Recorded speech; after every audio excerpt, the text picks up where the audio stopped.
Hi, my name is Barry Crampton. Today I'm going to show you around our BMW X6. Then I'll take you for a ride in it, but first I'll tell you a little bit more about it. It's a 3 litre D M Sport Auto xDrive, 2017 on a 17 plate, has done 42,350 miles. Fuel economy, urban 41.5 miles per gallon, extra urban 50.4 miles per gallon, and combined is 47.1 miles per gallon. Has a top speed of 143 miles per hour out of a 6-cylinder 254 brake horsepower 24 valve engine.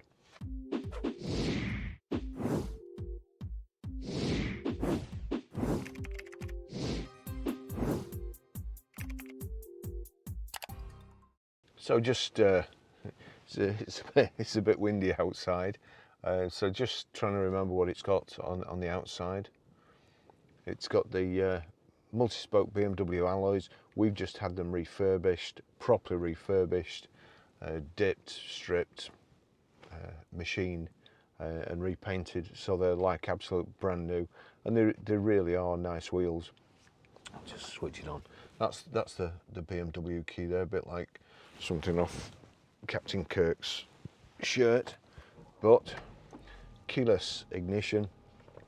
We've got electric memory seats, electric steering wheel, and the door mirrors and everything. The electric memory seat switch on the side of the seat here, so that must be my position. But you see there, that door mirror's changed for some reason.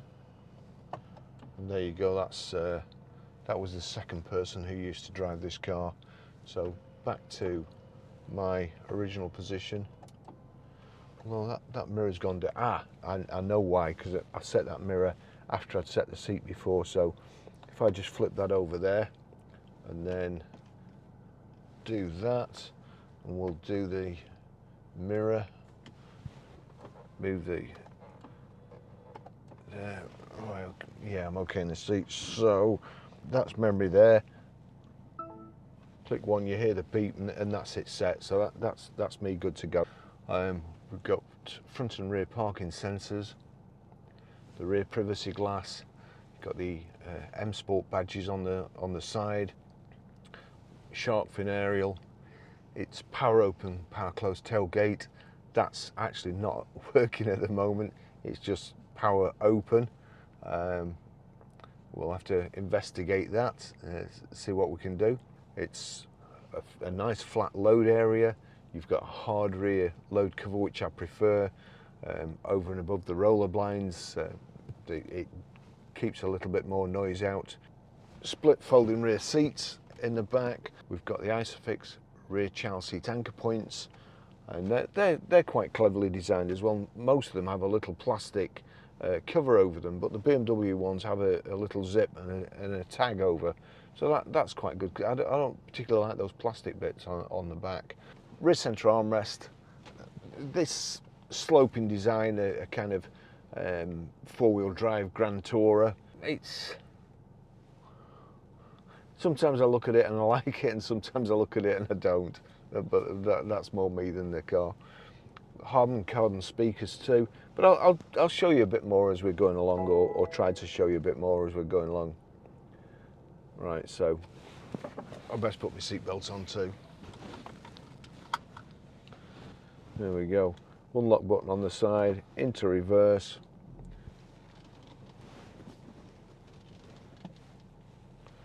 Let's just say, actually, before we get going, power folding door mirrors too.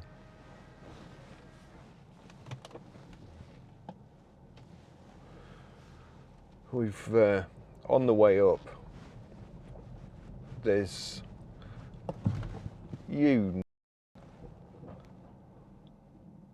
there's only two of us on the car park. I don't know.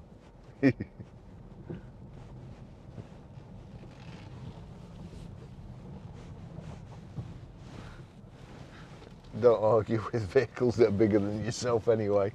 That's my motto. So we've got the eye control here. We'll just click it onto map. So oh, hang on. I just click it onto map. There we go. it's so windy up here, it's actually rocking the car. One of the good things we've got there, you'll see we've got heads-up display too.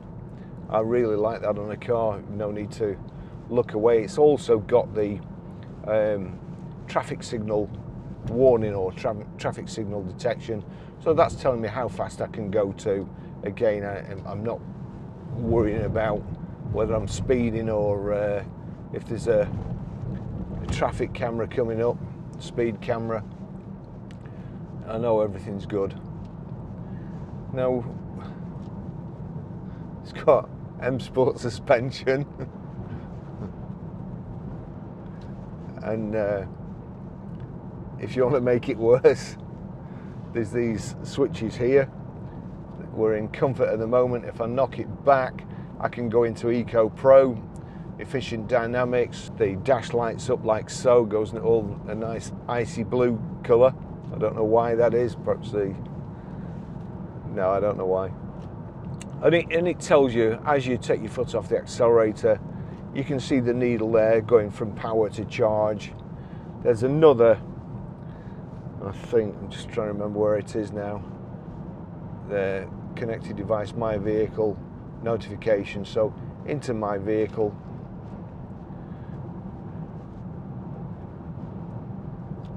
Driving information, onboard computer. No, it's not that one.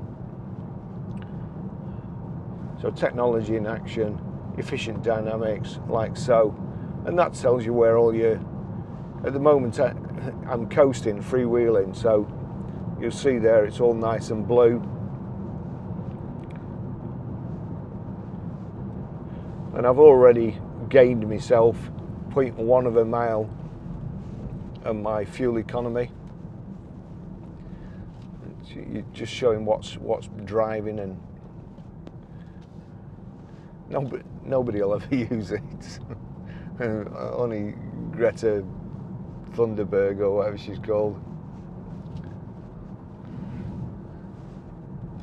So anyway, we're going to be behind this vehicle that nearly run into me before. So you've got Eco Pro tips there, tips for fuel efficient driving.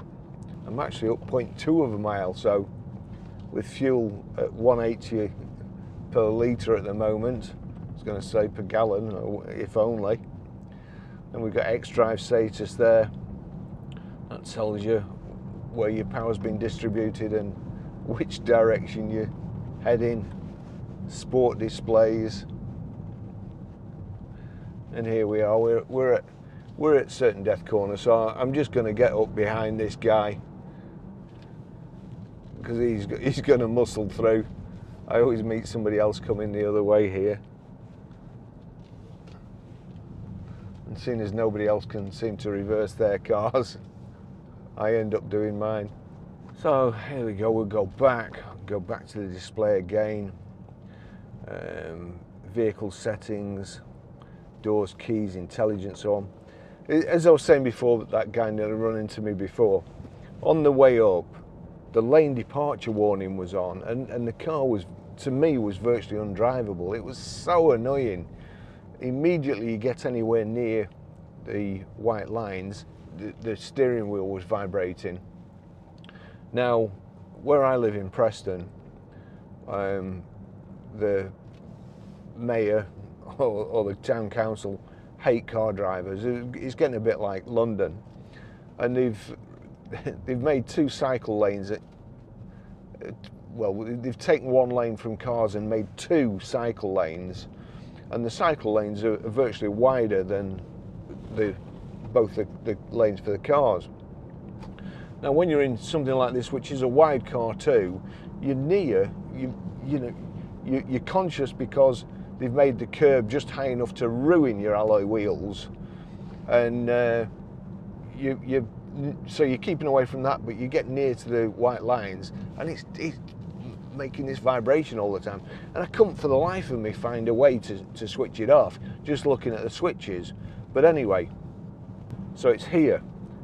You click that, and then you see the lane departure warning coming up there. So it's awful. But you've also got there, click that, You've got front end collision warning, and you can switch those two off as well. Actually, I'll just stop here.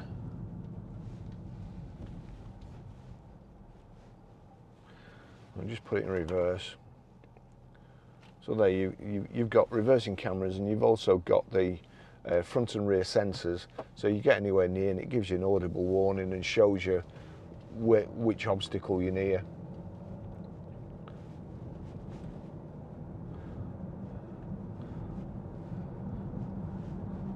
And that's a little bit better than just the parking sensors that beep, because sometimes you think you know what's causing it to beep. A chap reversed onto the forecourt the other day, and his parking sensors must have been beeping, and he thought it was because he was near the post at the front. So he was like that, turning away from the post, but what he was actually doing was reversing into a car. And I shouted to him to stop just in time, otherwise he'd have reversed into one of our cars. So certainly the visual warning telling you exactly what you're going to hit or which corner to look out for, that's a plus. And what I need to do, switch the audio on. Breathing in snowflakes. The sound's really, really good.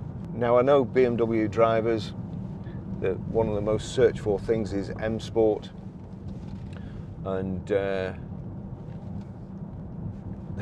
this has got that suspension.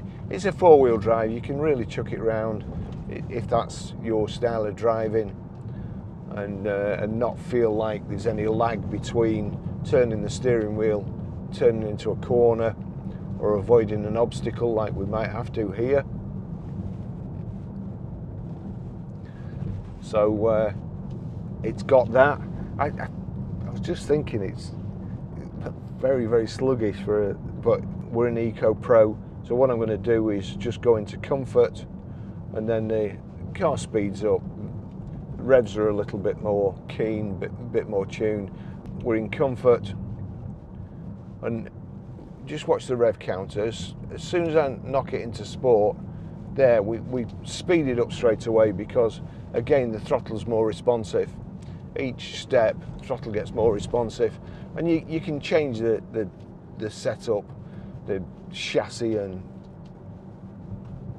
you know it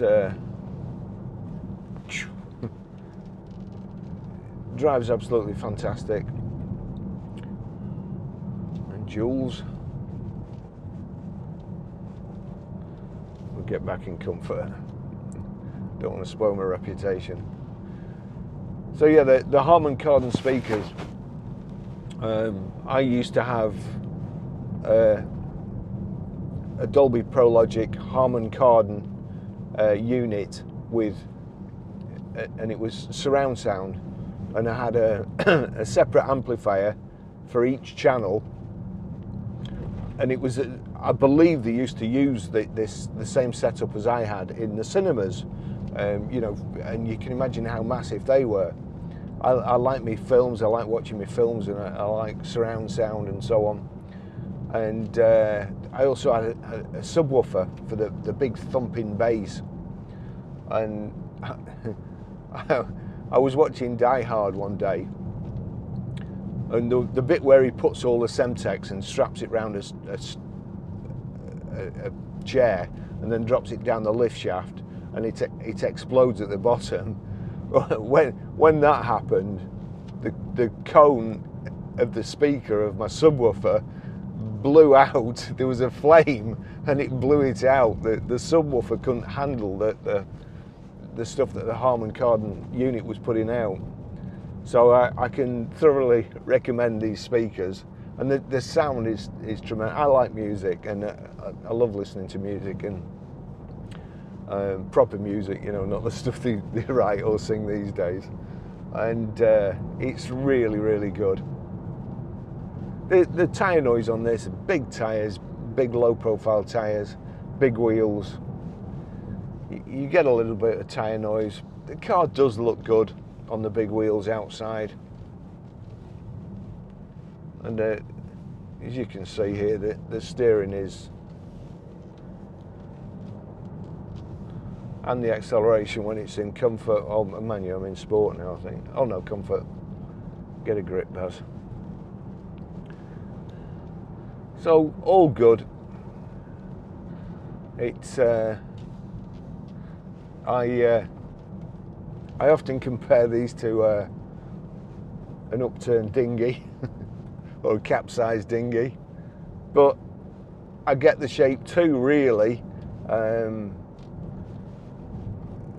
You know, if you're driving it most of the time, there's just the two of you, and you've got little kids getting in and out the back, then I suppose it's a more pleasing air cutting shape than the 3-box kind of design, or the little box and 2 big boxes at the back. And you've got quite a bit of room. You lose out a little bit with the sloping design, but you've got enough room. It does feel like it's gripping the road.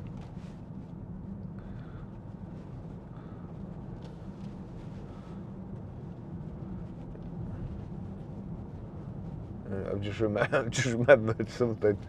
The cops were in front of us, and oh no, this vehicle's taxed. It's all right. It's all right. Because when I'm videoing up here and the car's not taxed, I take the trade plates off when I'm taking the photographs, and then put them back before I get on proper roads. But I don't want to get this X6 confiscated.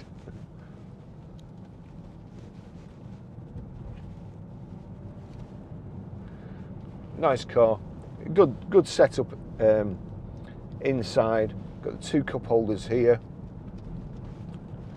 We've also got cruise control. You've got limit there, cruise control there. Click cruise control, click that little switch, and that's set it. If I want to adjust it, I can knock it down like so. See in the center there, that's going down, or I can just knock it up. Having said that, I just touch the brake. You can also see that it's got the traffic sign recognition there, and that cruise control is switched on, but I just need to resume it.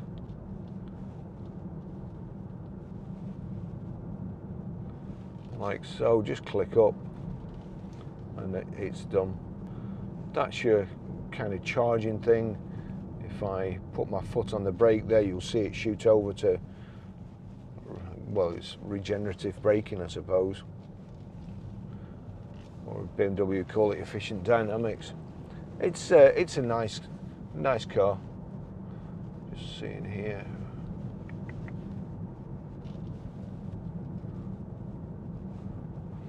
The dash nice and clear. Fuel gauge on the left hand side. Speedo, information display in the center. And the information display. If I click the end there, that changes it. That's the mileage, trip, how many miles left before I need to fill up, temperature, direction we're heading, average miles per gallon.